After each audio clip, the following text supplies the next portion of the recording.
are your biggest clients in Hyderabad? Well, now I would proudly say that we are a pan-India company. We operate in 6 states and 11 cities. And then the biggest clients we're talking about is Hyderabad L&T Metro. The whole metro? Yes. If you ever got into Metro, Yes. we must have already served you. In a short span of 6 years, we have scaled this company from zero now to a 300 crores company. Where I wanted to be actually a filmmaker to start with. But as a 90s kid coming from a lower middle class family, you can't dream big. Quite a lot of part-times, and I worked in restaurants, I drove taxis, and I worked pretty much, I've done odd jobs and everything, and I never thought I could build such a big company. How broke were you, if you don't mind me asking? Well, I was completely broke. Post-pandemic, I was completely broke. So Shreekar, what were the challenges you faced while running V1? Well, there are quite a lot of challenges. The biggest challenge was the pandemic. Hello everyone, welcome to Founders and Fortunes. My name is Aditya, and the aim of this channel is to feature some of the most brilliant entrepreneurs from the city of Hyderabad and explore their journey to success. Now, if you're a businessman or an entrepreneur or a young college student who's aspiring to start your own venture, this channel is dedicated to you. Now, before we move into today's episode, make sure you hit that subscribe button for more business content. Now, today's guest is very, very special because he's someone who comes from a middle-class family and is currently disrupting an industry which is very, very unorganized and making a fortune out of it. Now, I won't take much of your time. Let's quickly introduce the guest. Hello, Shreekar. Welcome to Founders and Fortunes. Hello, Aditya. Thanks for having me here, and it's my ultimate pleasure to be on this show. Likewise. Yeah. So, Shreekar, before we talk more about V1 facility services, I want to know how a Shreekar Reddy 20 years ago looked like.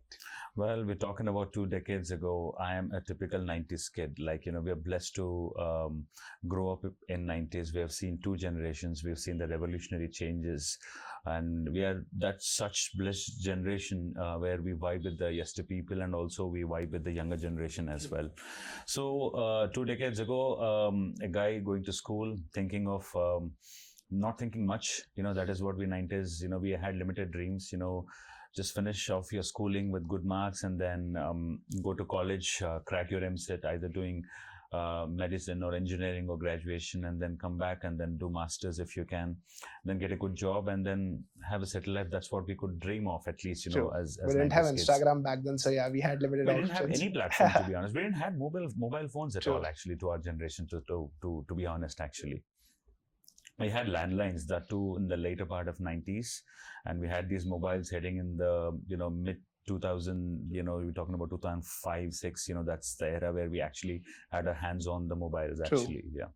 So we hail from that sort of generation. Yeah. So for me, it is no different from any other 90s kid. Just go to school, go to college, get good marks, do masters if you can, and then go get a good job. That's what we could think of. And we were good with sports. Mm-hmm. Yeah, we were, we grew up in a colony, and where we had a lot of friends and we had a lot of gangs, and typical gully boy. Yeah, we were quite competitive, but if you look at a lot of 90s kids, this is very common in them. We're very responsible. We grew up with responsibilities. We grew up with limited dreams. That's what 90s kids could think of.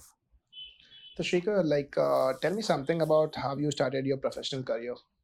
Well, once before we get into career, what I could think of is after I finished my graduation, I was a gold medalist from in my graduation stream. I was good with studies to start with, actually. And then I got a job, actually, where I could, this was out of my campus interviews. I cracked quite a lot of campus interviews. So I've joined in one of the job, where I wanted to be actually a filmmaker to start with.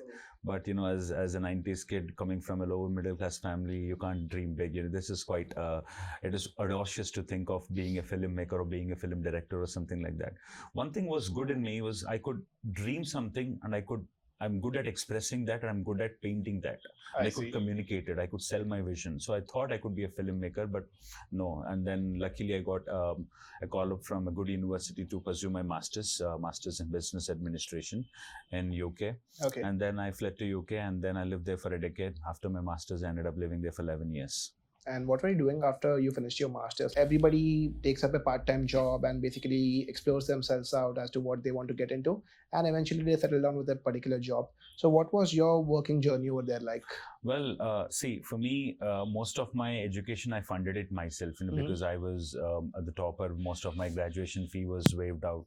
And for my master's as well, my dad helped me to get a loan actually, but I went there and I did quite a lot of, like any other student in, those era going to abroad, worked quite a lot of part-times, and I worked in restaurants, I drove taxis, and I worked pretty much, I've done odd jobs and everything, so my university was only for 3 or 4 days, and that was only for 4 hours. So I was working for 16 hours per day.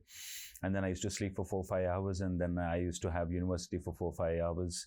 So I made the maximum of it, and my only intention was to pay my loan off, because I always wanted to be debt free in terms of not to be burden on my parents or something like that. So by the end of my masters, I was almost debt free. I was almost loan free, because I've done quite a lot of part times, and I've also done quite a lot of odd jobs which paid me quite a lot of money, back then. Converting pounds into rupees was a big game back then. And then, once I finished my masters, I joined a very small company which is almost on the verge of dying, to be honest. And I somehow raised a bit of funds and from my friends and everybody, and I bought that company, and I opened a company and rebranded it and all, and I made quite a lot of money. You're talking about What kind of company was that? Well, it is basically, if at all you know this concept, back in 2000, you're talking about 2006 and 7, that's when I went to England.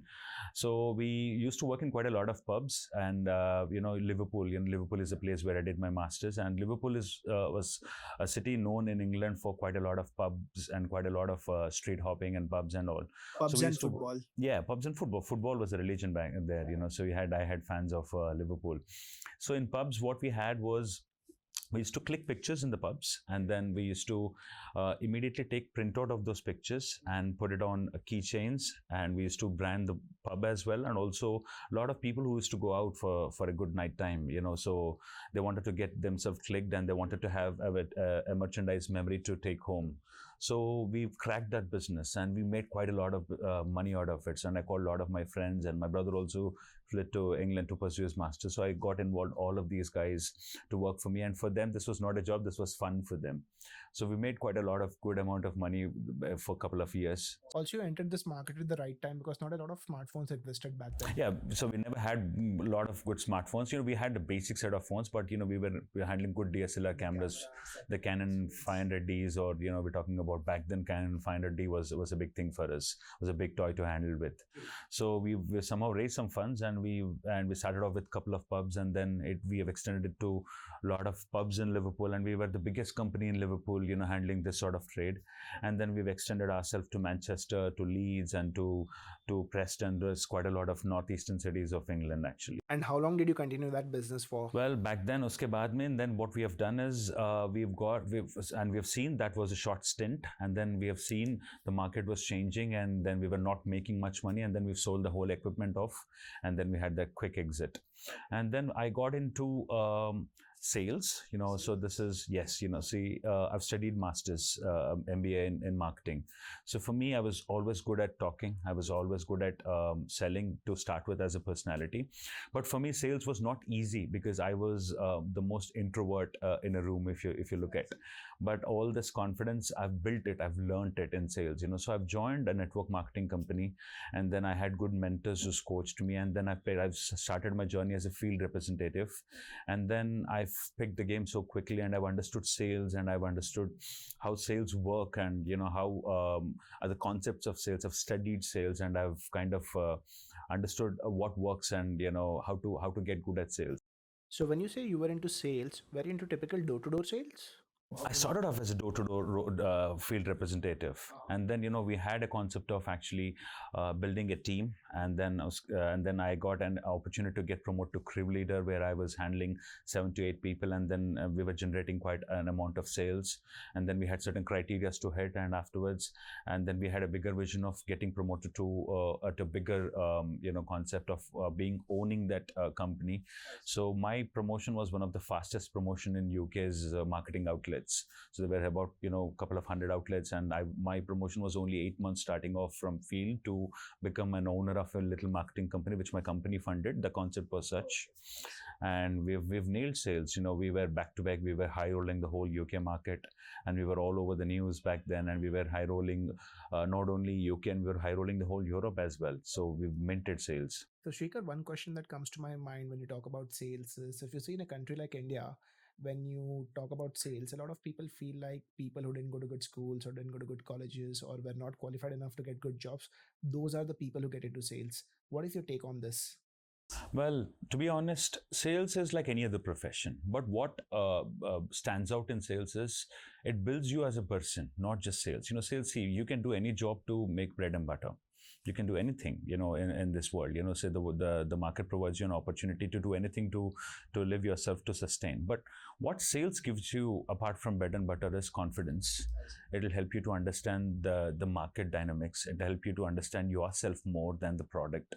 So in sales, what you do is you sell yourself, you sell your personality, and also it helps you to understand your client as well. So altogether, sales has built me up. So I've built my confidence with sales, and I've studied sales, as I said to you. So all these things built me as a person, and it also built my work ethic. It also built my confidence. It also built a new person in me, which I thought I could actually sustain in this market. And also to look at the sales as a career, as long as there is somebody to build things, I have a job. Because I can sell anything. If somebody's making something, somebody also has to sell that Absolutely. thing. Yeah. So that's what my only confidence was. So, Shreekar, you said you were doing well for yourself in UK. What made you to come down to India? Well, altogether, I lived in UK for a decade, and then I visited India for my brother's wedding. Actually, this is you're talking about 2015-16 era. And the India I've seen when I was leaving in 2006 and 7, and the India what I've seen in 2015-16 is completely different India. You could see a revolutionary change. You could see all this startup boom. You could see this whole concept of IT sector coming in, and there's a lot of infrastructure that has developed and all that. And I could see a rejuvenated India. So I thought, I've traveled quite a lot of countries as well through my work, and I've spoken to quite a lot of people at a global level. And then when I've looked at India, India is perfectly poised in terms of that platform where you could actually come back and establish something. I see. So that's when I realized actually, I should give a little stint in India. I could do something in India, because for my life in UK was turning out to be quite monotonous. I've lived there for a decade, and there is, it's all about English dreams for me. It is all about English things. I never thought of, India, and I've never thought of I'll come back to India. But in 2015-16, when I visited India, I've seen this transformation. I thought India has actually got a booming platform where I could actually create something big here. I could see, for me, my early motto was to create employment. I see. So I couldn't create that in England. I created jobs, in terms of recruiting for my own sales and marketing company and for my team. But I want to do it at a larger pace. True. For me, this particularly when I look at India, and 2015 and 16 was a perfect platform where I could actually come back and establish something. Not sure of what I could do, but I thought, the vibe was like I could really create something big in India. So that was the only thing which made me to come back to India and to actually start exploring my options in India. And how did you come up with the concept of even facility management services? Because the reason I'm asking this question is because whenever somebody comes back from another country back to India, they want to get into tech, they want to get into IT, they want to get into startups and something cool. But facility management industry, in my experience, is more of a labor intensive field, and which is also again not very much organized, like I said earlier. So how did you thought that you want to get into this field? Well, the way I look at it is, once I come back to India, yes, I wanted to create employment. I was looking at a larger scale. So during my 1-year stint in India, 2015-16, I've looked at the corporate sector. It is growing at a GP ratio. It is multiplying like anything. It is growing like anything. And I've also looked at the unorganized sector. You're talking about unskilled and semi-skilled set of people, and especially talking about quite a lot of deprived Northeast states and few Eastern states as well, and also Middle East states as well. So I thought if I could bridge this gap between corporate sector and the unskilled segment or the semi-skilled segment, I thought I could create a job. If I could bridge this gap, and if I could thrive something on this. So then I thought I've looked at the options what I had. Then I've explored the security industry. I've explored the housekeeping industry. In a nutshell, it's called as facility management services. So then I've looked at the players who are operating this industry. There are quite a lot of multinational clients who are operating, who the global partners for this IT segments and all. And there are quite a lot of mediocre lower segment players who are catering just as the local numbers. Players. Yeah, the lower end and the local players. So I thought I could create that sort of standards.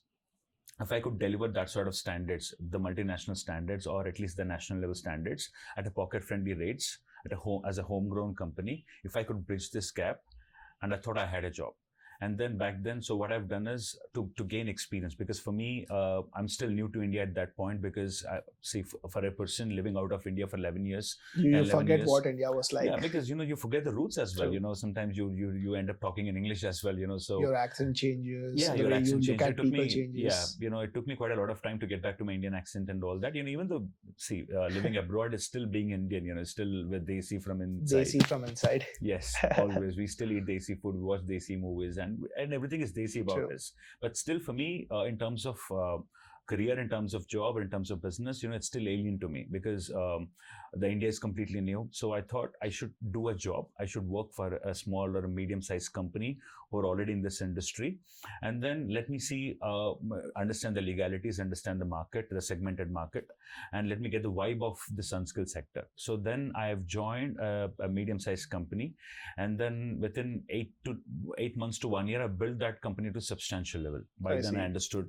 everything about this trade. I understood the legalities, and I understood how to operate this industry.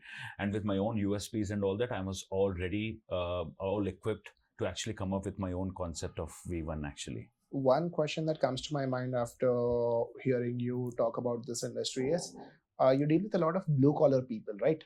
A lot of people who are not very much educated, a lot of people who don't know what basic manners is, a lot of people who can't speak the local language of the place.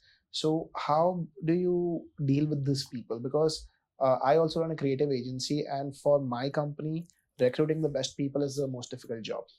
And it's not also about paying them good. I really pay my people really, really good.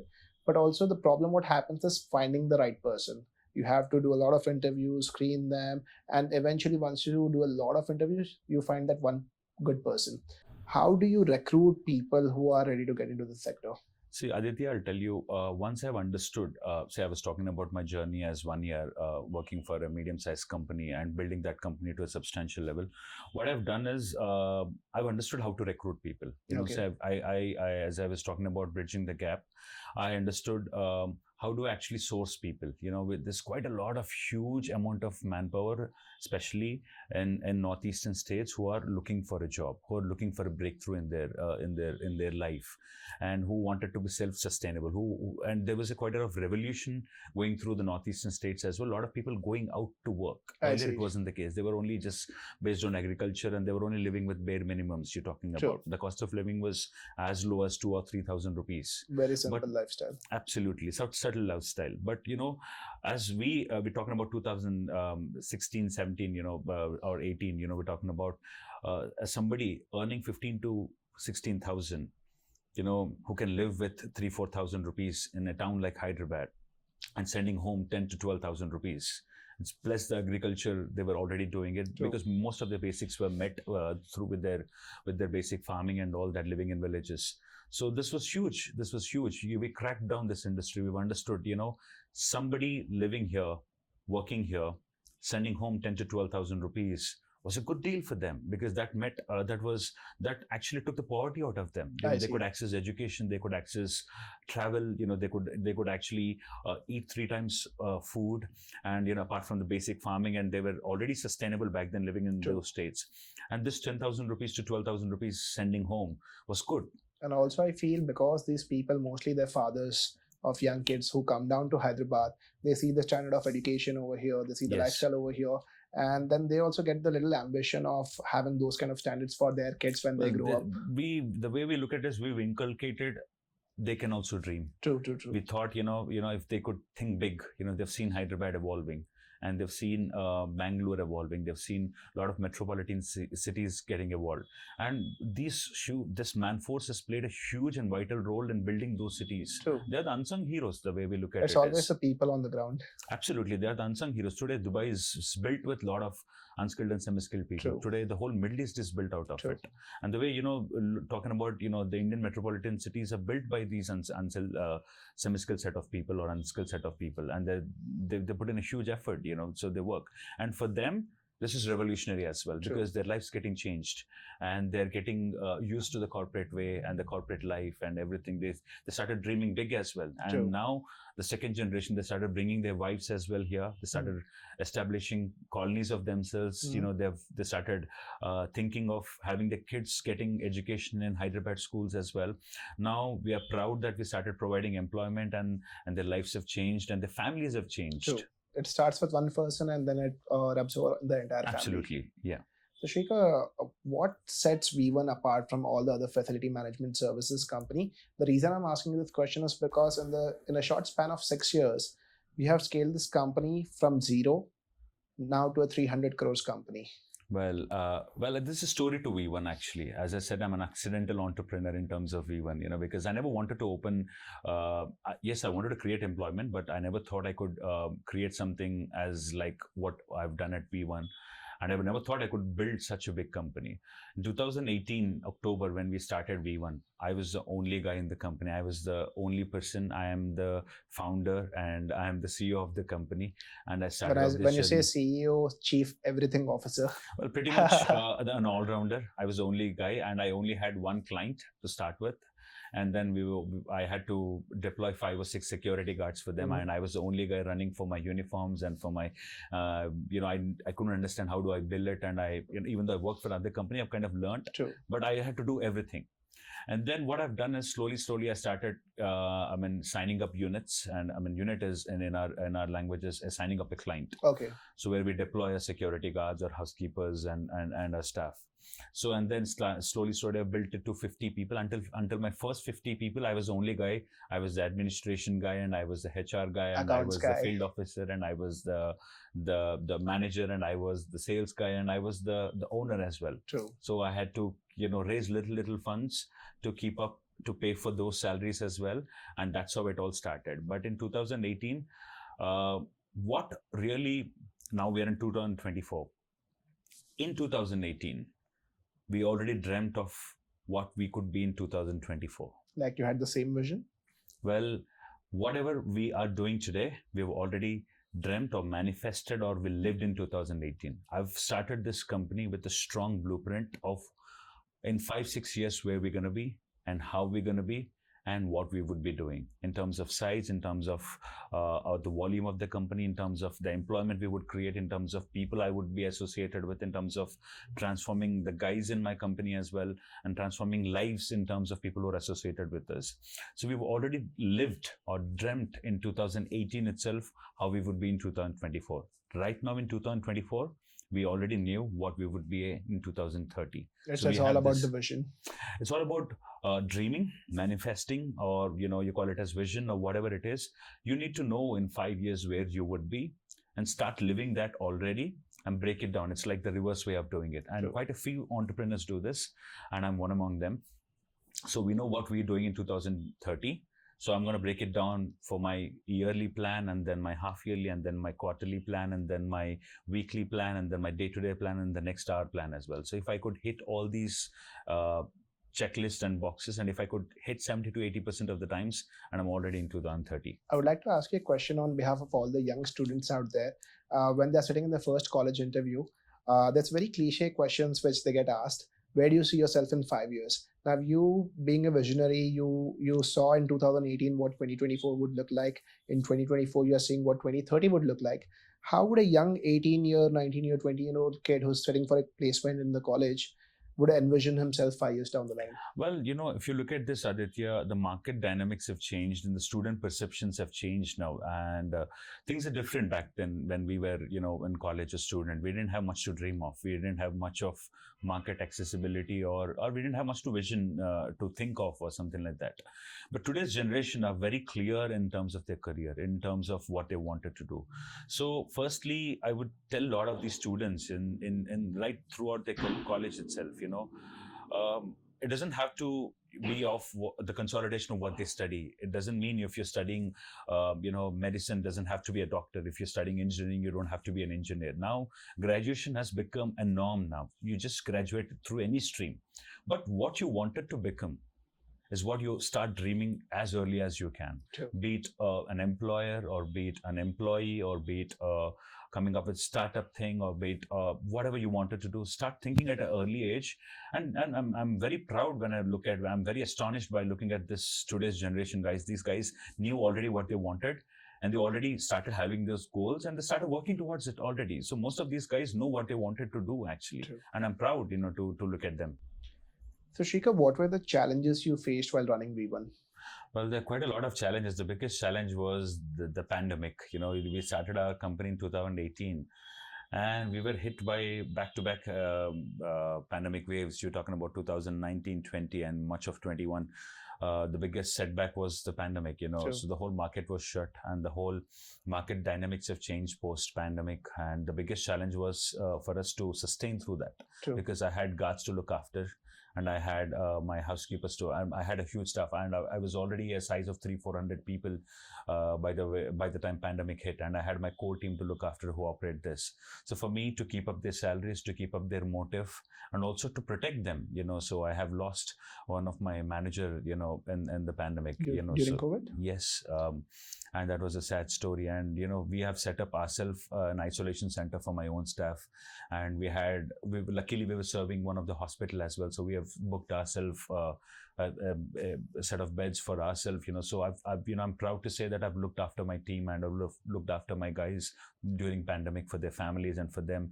We've motivated them. And luckily we were, being an emergency service, we had access to 24/7 to be on the roads. And we were the front end warriors in terms of COVID. So that was the biggest challenge. And post then the whole market went through a nosedive. And then we had to pick ourselves mentally, financially, True. and then physically as well. We were broke. And then we gathered and we've said to ourselves, we have made affirmations, we were good. We're better than this pandemic. We are better than this market thing. So we were creative and we've thought out of the box. What is the plan B and how do we, pick up from here and how do we actually build it from here? And from then we never looked back.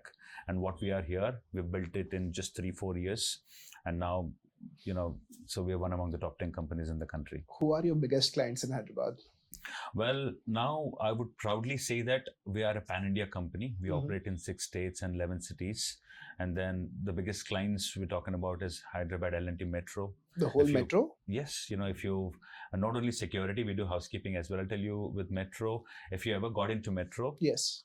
we must have already served you. I Day see. in, day out, we're serving I have million noticed people. those guys with white uniforms, V1 facility Yes, services. those are our guards, so we let you inside, And then all these trains go back to depots in the night.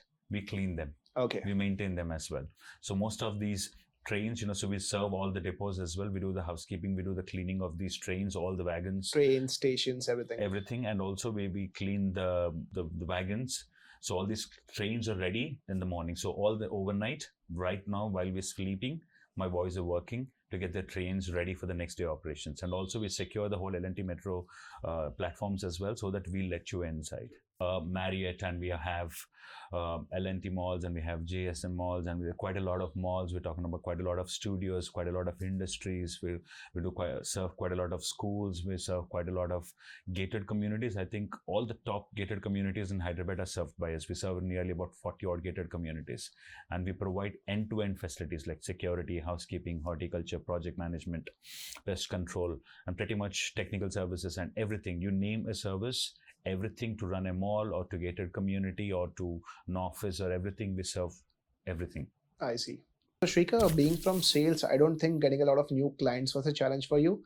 But I think when you were scaling your company, operations, managing those people might have been a bigger task for you. So what does your core team look like? How do operations happen in your company on a day-to-day basis? Well, Aditya, if you look at our company, we run facility services, and also we have associated companies like Northeast Facility Management, and we run facility services, IFM, which is Integrated Facility Management. So all these companies, like as a company, as a group of companies, we, as on right now we speak, we don't have a marketing team yet.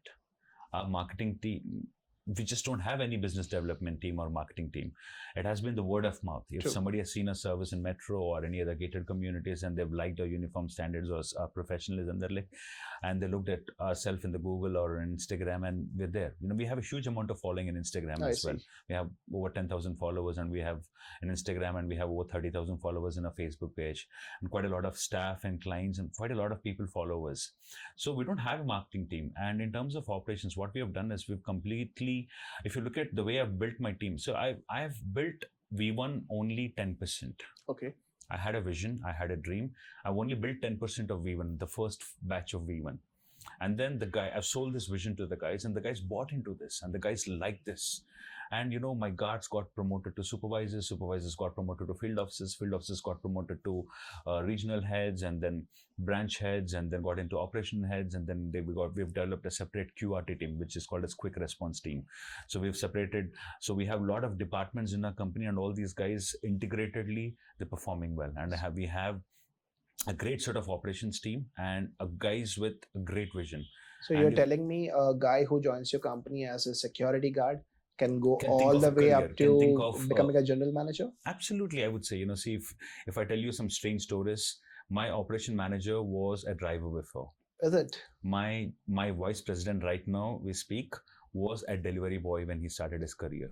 So that's that sort of skill. And see, for me, I don't have any special talent. For me, I'm not somebody with a great talent. But what is my ability is to manage these talents. I'm like a talent scout. I'm always on the lookout. If a guy is hungry, and if a guy is great with attitude, and if he wants to really build a life, if he wants to really scale up his career or something, I have a job for them. I see. So if right now, if you're watching this, if you wanted a life, if you wanted to build something big in your life, just come and join V1. So I'm like a talent scout. I'm looking for guys who are hungry. In my company, we don't have guys from IIM or IITs or big from any reputed companies. And most of the guys are deprived, actually. Most of the guys lacked opportunity in their life. So I've built these guys. So for me, I'm successful in building that platform for my guys, where my guys could thrive in this. So now, right now, my ops head built a house for himself. My guys, my top guys are buying cars. So my dream is over, so whatever I had to do, I've done in the first 10%. Now my guys, it's all about my guys' dream. So if all these guys can hit their goals or their dreams in their personal life or professional life, and I'm hit anyway. So that's what, I'm helping the guys now to hit their own goals. And these guys are communicating the same to the next generation guys. I see. So that's why V1 is scaling up the way it is scaling up. I know the company has scaled up the way we have scaled up. I know, because going from 0 to 300 crores in 6 years is no joke. Well, the USP to it is the strong blueprint of the company. And see, for me, I've always believed, and I've always told the guys, the guys buy into this as well. If you build the brand will build you. If you build the concept of having a teamness or the team spirit thing, it'll build you back. Now V1 is invisible just for the fact of a strong team. True. Right from the day one, the guys who's joined in my company or my team is still there.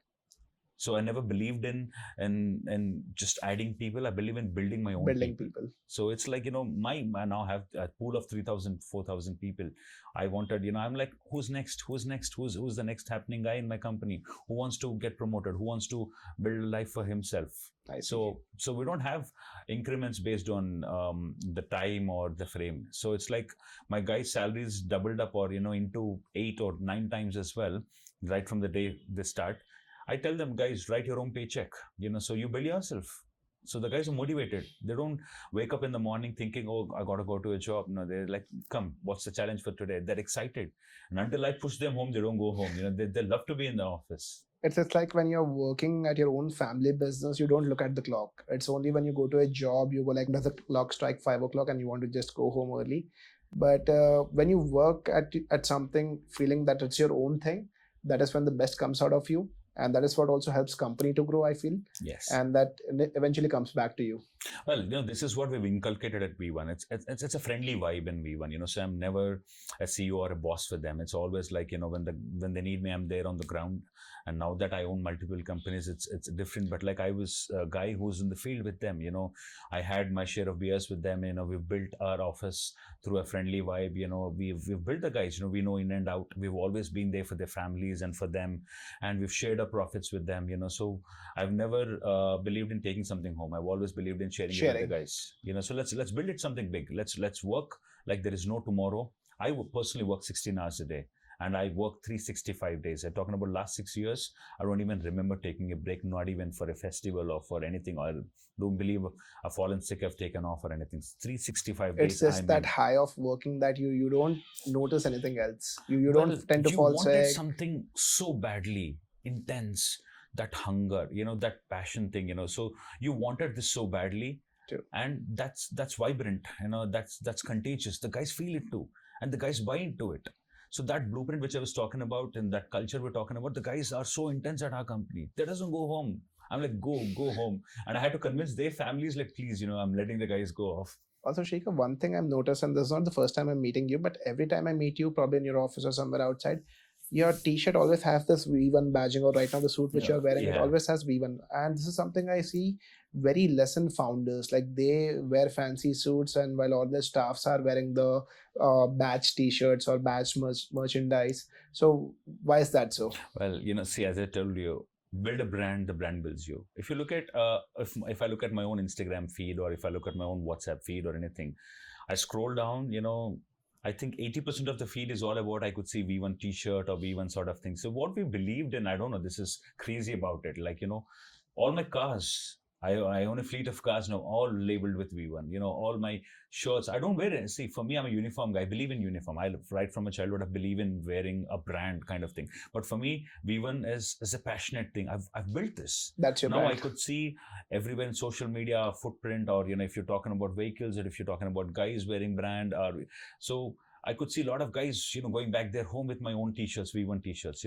I sleep with V1 t-shirts. So even I go to meet my friends, I'm still wearing my V1 t-shirts. So I'm crazy about it, and the guys loved it. True. V1 is a way of living. The way I look at it is V1 is passionate way of living. I see. Perfect. So Shreekar, like now that you told about your journey from being a middle class kid, then to moving abroad for your masters, then working over there, coming down, starting V1, growing V1.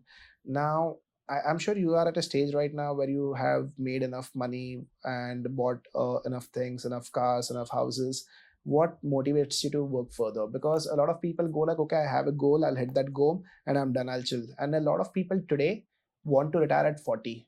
And I don't think it's wrong, but what is that thing beyond hitting your goals which keeps you motivated? Well, as I mentioned, a couple of things. See, it's all about the guys' goals for me now. See, for me, I'm already retired in my mind, but I'm still working because I'm helping my guys to hit their goals. So what we're doing is we've already built V1 at a national level, and we wanted to go international as well. We were looking at exploring other countries, and also I'm going to talk about other companies which have opened up as well, other entities which have opened up as well. But at V1, what we do is, money has always been the byproduct. I always taught my guys, money is the byproduct of what we do. True. Let's build V1 big. Let's build something which is selfless from us. Selfless efforts is always the market wants. See, if you look at as a young company, the market has provided us this opportunity. I'm thankful to all my clients who's given us this opportunity for us to thrive and to get to a level where we are, and for the guys as well. So it's all about creating that opportunity for the guys, and money is the byproduct of what we do. What we believe at V1 is creating opportunities for the next generation guys and for the next generation of talent or next generation of guys with great abilities. So if you could provide that platform, money has always been the byproduct. And for me, mentally, I'm already retired. For me, I've built the first 10% of V1. Now V1 owns quite a group of companies, a lot of entities we own. There's a lot of guys, a lot of guys, a lot of verticals and everything. So the guys are building it big now. For them, V1 is theirs. V1 is not mine anymore. V1 is theirs. I see. So I'm 36, 37 years old now, and I'm looking at myself and the way I'm working. I can work for 3, 4 years, and from there, All I want to You see also have this is, goal to retire at 40? well, I want to retire. I want to be a homemaker by 40. That's what I'm aiming to. I want to chill down, with my beers, and I want to see the guys growing. I want to see the next generation. See, for me, earlier I've looked at V1 as from the bird's eye point of view. Now I look at the 2D version of it, the front end vision of it. I could see growing left, right, center. So this is what a lot of big CEOs do. They build the early part of it. They build the culture of it. They build the vision, and they sell the vision of it to the guys, and then the guys build it for you. And this is the cheat code of being entrepreneur. This is the cheat code of scaling up, to be honest. If you have the great guys in your team, if you have that sort of bunch of youngsters or bunch of guys who are as passionate as you, the company keeps growing. True. That's it. Money has always been the byproduct of what we have done. So for me, I believe like you provide a great service, find good talent in the market, nurture the talent, then provide the talent with the opportunity to become as big as you are, and then it's an autopilot show. Well, see, we've linked quite a lot of dots. We are fortunate to be in this industry because the market needed us. The market was in the right. I think do you believe this? Being at the right place at the right time. I think we believe we are at the right place at the right time. The market was in a resurgence, and there was a huge demand for facility industry. So we cracked that code. Even I've seen like a couple of my cousins who run their family businesses. Like recruiting those blue collar workers for the biggest task. Like getting customers was not a bigger problem. Getting the material was not a bigger problem. But finding those people, and the problem with these facility services is it's not organized. Like sometimes your guard is wearing chappals, sometimes your guard is not wearing a belt, sometimes the guard is not being polite to the customers. And then we just used to bang our head on the. We just used to go like, okay, ab uska kuch nahi ho sakta hai. Like, where do you find the guys? And we were like, ye log nahi sudrenge. So I believe like you are like whenever I see a guard outside of V1 facility services, they're always neatly dressed. They are always humble, and probably I guess this is how we're disrupting the industry. So what we've done is, as you rightly said, Aditya, we take pride in our training and development. So what we do is most of these set of sourced manpower we're talking about, they're quite raw when they come in. So, but what we do is we educate them not only about the grooming standards. Do they listen? See, we give them a bigger picture. We show them the examples. See, most of our manpower comes from the existing manpower itself. They've seen their lives getting changed. References. So they're already sold to the idea of getting their lives transformed. So for them, so we don't have anybody else coming from outside now. Even though we have social presence, most of my manpowers, my guards or my housekeepers, they bring their own manpower. For them, like their cousins, their friends are out there in the village. If you could see a guy going back, sending home 10 to 15,000 every month, and their life getting changed. Everybody wants to know in their village because it's a small town, closely knitted villages. Everybody knows each other, and one youngster, they have a bunch of friends there, and for them, just it's like going to college. They're like, "Ye kuch acha kar raha hai, and I want to get down Absolutely, over there." they want to be part of this growth. They want to be part of this transformation. So what we have done at V1 is we have our own in-house training center. We have our own on-job training center set up as well. So we take pride in that. We believe in selling them the vision of what they could be. We have the examples at every stage, and we have successfully created those examples at every stage. And because of that, most of the guys wanted to be associated with this. Also, Shreekar, one thing I see when a lot of companies grow, the standard of the company gets diluted. Like, how do you still maintain those standards? How do you still ensure that every guard is neatly and crisply dressed? How do you still ensure that every guard shows up to the work on time? How do you because now you're saying V1 is in 6 states and 11 cities, and you are sitting on a fleet of around 3,000 to 4,000 people. Now, when you're doing something on such a massive scale, how do you still manage that micro details? To you, Aditya, right throughout the session, it's all about the blueprint. If I can have this blueprint, imagine you taking a photocopy of this and the photocopy of that and the photocopy of that. You could see the last copy and the first copy, there is a dilution. True. But what we've done, we've made this so strong, right from day one in terms of our training, in terms of our vision, in terms of our culture, in terms of our operations and everything. I would say it's like a muscle memory. Absolutely. It's like the master copy of it. Like, it's so strong. So you take multiple copies of it, that maybe there could be a bit of dilution, but what we've done is we have done quite a lot of study how to get down, how to break this down, and so that the dilution isn't there. Because the reason why we've grown so quick is because of our standards. that's a USP. We don't want to dilute that. So we have made sure this is not an option. This is the life for them. Also, Shrikar, is entrepreneurship for everybody, or you just have to get lucky, or you just need to have that business acumen? Because a lot of kids today are influenced by Instagram, drive those flashy cars, everybody wants to wear those Armani suits, and they know, okay, if I'm doing a job right now, it will only pay me enough to earn my bread and butter. But if I want to make a lifestyle for myself, entrepreneurship is the key. So, is entrepreneurship for everybody? Well, Aditya, there are a couple of things here, right? As I was talking about the current generation people, they have access to quite a lot of technology and quite the privileged, the way I look at it is. But I would tell a lot of youngsters, like, you go to school, you go to college, you do masters, or if you wanted to, then you get a job. Now, start thinking entrepreneurship. I would use this quote in quite a lot of my interviews and my guys as well. Think entrepreneurship. Now, entrepreneurship or running a business is no more a risky thing. This involves basics. Not running a business is a risky thing right now. Well, there are stories to it. See, the beauty of market is it's neutral. It's open for everybody. This is a turf where everybody can play the game. True. Working in a job, or running a small scale business, or operating a multinational business, or everything. The world is the same. The way I look at it is, it's your appetite, what you wanted to do. And in terms of entrepreneurship, now it has become basic. I'll tell you, go to school, college, and then think entrepreneurship. Come up with an idea. Think about the existing stakeholders, current players, and the contingency plan. And how do you fund this? And how do you solve a problem out there? Absolutely. This is all about entrepreneurship.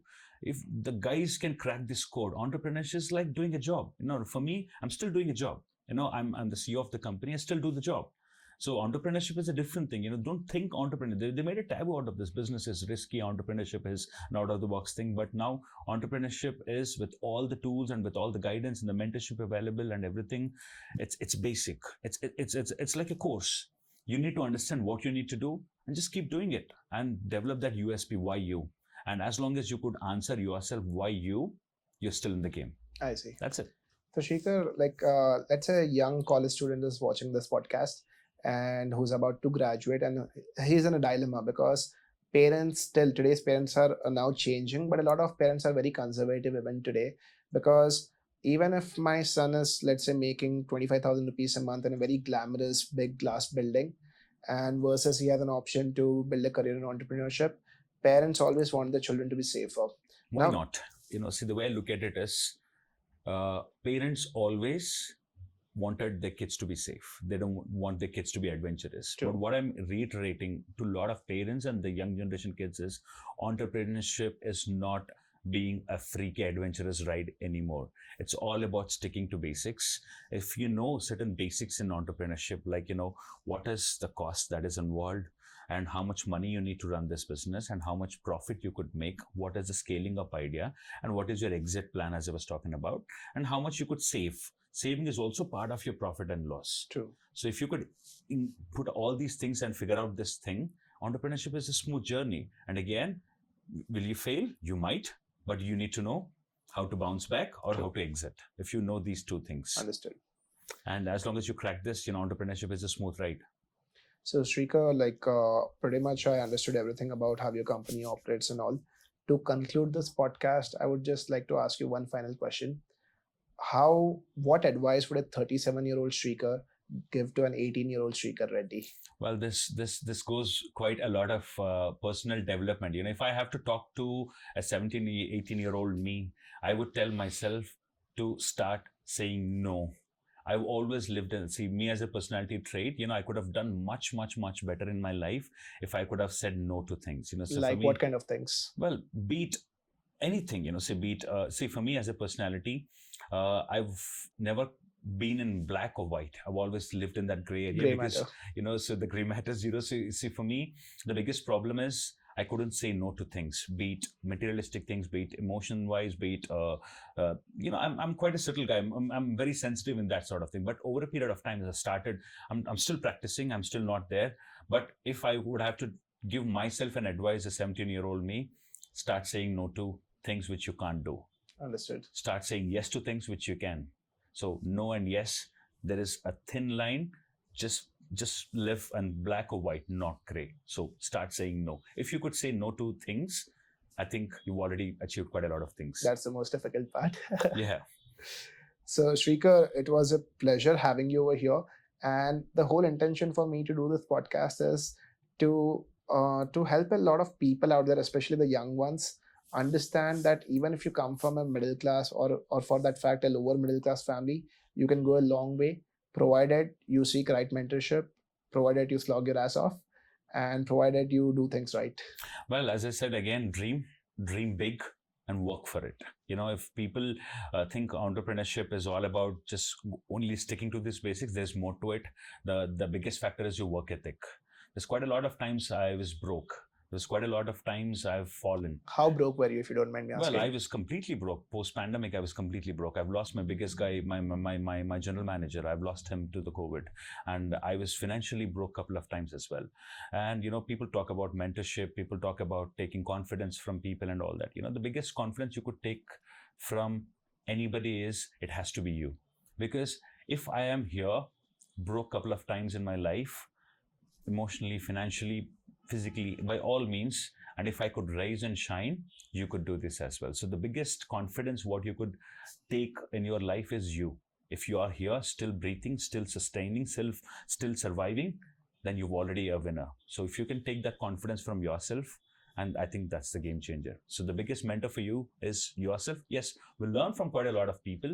We learn from quite a lot of, whom we relate to, be it sports personalities or CEOs and all that. But for me, all these included, but the biggest motivation for me is me, because I have raised, I've shined, I've fallen from rock bottom, I've raised from that bottom as well. So if I can do this once and twice, I can do it ever again. True. So I never know I can fail tomorrow again, but all I knew is I can rise and shine again. True. And if you can do it, everybody else can. If I can do it, I can do it again. Yep. If I can do it, you can do it as well. True. That's it. That's the mantra. Perfect. Shreekar, thank you so much for coming on the show and sharing your insights. It was a pleasure having you over here and looking forward to see you again.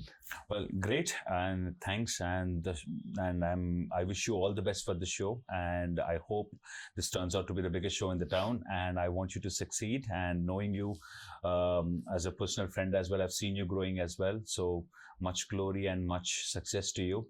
And thanks for having me on your show as the first guest. Thanks, man. Thanks for coming.